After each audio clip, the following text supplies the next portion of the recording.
ஈஷா என்ற ஒரு பெண்மணி துணுக்காடலில் நிகழ்த்தப்பட்ட பகிடி வதையால், அதாவது டிக்டாக்குள்ளே நடத்தப்பட்ட அவருக்கு எதிரான சைபர் புல்லிங்கால அவர் இன்றைக்கு மலேசியாவில் தற்கொலை செய்து விட்டாராம். அதற்கு முதலாவது எங்களுடைய ஆழ்ந்த அனுதாபங்கள். உங்க டீம் தான் ட்ரோல் பண்ணுதுன்னு கண்டுபிடிச்சிட்டாங்க.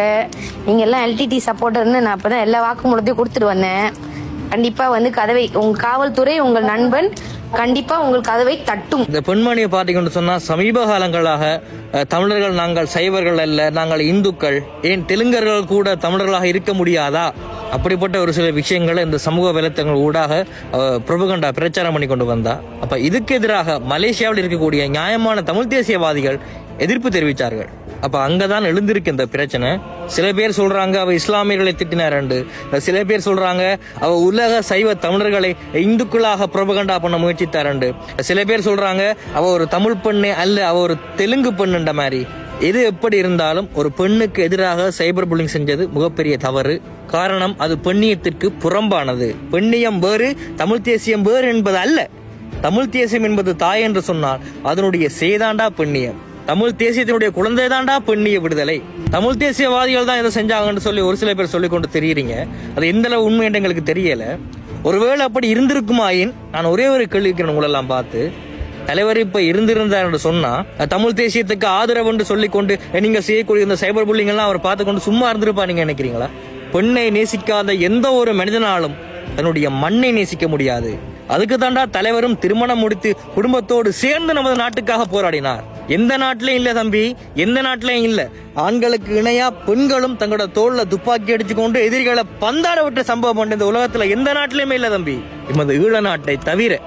ஆண்களுக்கு இணையா பெண்களையும் தலைவர் தயார்படுத்தினார். ஆண்களும் பெண்களும் சமம்தான் என்று பெண்ணிய விடுதலையை இந்த உலகத்திலேயே முதல்ல செயல்படுத்தி காட்டுனதே எங்கட தலைவர் தான்டா. அவற்றை வழிவந்த அதே தமிழ் தேசியவாதியாக எங்கட சீமானன் கூட கடந்த பாராளுமன்ற தேர்தலில் கூட 234 தொகுதிகளில் 117 தொகுதியில் ஆண்கள், மற்ற 117 தொகுதியில் பெண்கள் என்று ஆண்களையும் பெண்களையும் சரிக்கசமாக பார்த்தாரா. கேட்ட அந்த பெண் தமிழர்களை பார்த்து தமிழற்ற மதம் சைவம் அல்ல, அவர்கள் இந்துக்கள் என்று சொன்னார்கள் என்று சொல்றீங்க. அதுக்காக சைபர் புல்லிங் தான் ஒரே ஒரு தீர்வாடா? உலக தமிழர்கள் நாங்கள் இந்துக்கள் அல்ல, நாங்கள் வீரசைவர்கள். ராமருக்கும் விஷ்ணுவுக்கும் கண்ணனுக்கும் பகவானுக்கும் தமிழனுக்கும் சம்பந்தமே இல்லை. இந்து என்ற ஒரு சொல்லுக்கும் தமிழர்களுக்கும் சம்பந்தமே இல்லை. நாங்கள் வீரசைவர்கள். எங்கள் மதம் சைவம், மாலியம். குறிஞ்சி நிலத்திலே வாழ்ந்த முருகனை வழிபடக்கூடியவர்கள் நாங்கள். சிவனை வழிபடக்கூடியவர்கள். பெண் கடவுளாகிய கொற்றவையை வழிபடக்கூடியவர்கள். எது எப்படி இருந்தாலும் கூட அந்த பெண் தன்னுடைய அறியாமையின் காரணத்தால பேசிட்டு போயிருக்கலாம். அப்ப இந்து என்ற ஒரு சொல் தமிழ்நாட்டுக்குள்ள எப்ப வருது? 1815ஆம் ஆண்டு தங்களுடைய ஆட்சி அதிகாரங்களை இலகுபடுத்திக் கொள்வதற்காக ஒரு ஆங்கிலேய ஆளுநரான சர் வில்லியம் ஜோன்ஸ் போட்ட ஒரே ஒரு கையெழுத்தோட பௌத்தர்கள் இந்துக்களாக மாற்றப்படுகின்றார்கள்.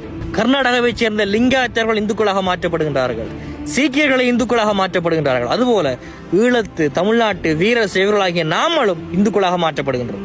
அது அப்படியே எட்டி பற்றி பிடித்த இந்திய மத்திய அரசு தங்களுடைய அகண்ட பாரத கனவுக்காக எல்லோரையும், குறிப்பாக நமது தமிழர்களை இந்துக்கள் என்று சொல்லி பேக்காடி கொண்டு வராங்க. இது வரலாறு.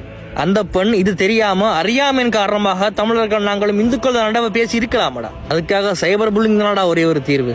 அன்பா சொல்லி இருக்கலாம், கேட்காட்டி கடந்து போயிருக்கலாமேடா. உண்மையான ஒரு ஆண் என்றுமே போயிட்டு ஒரு பெண்ணோட போய் வீரத்தை காட்ட மாட்டான்டா. யார் தான் இந்த உலகத்துல தவறு இழைக்கல சொல்லு? இந்த உலகத்துல தவறு இழைக்காத மனுஷனே இல்லை.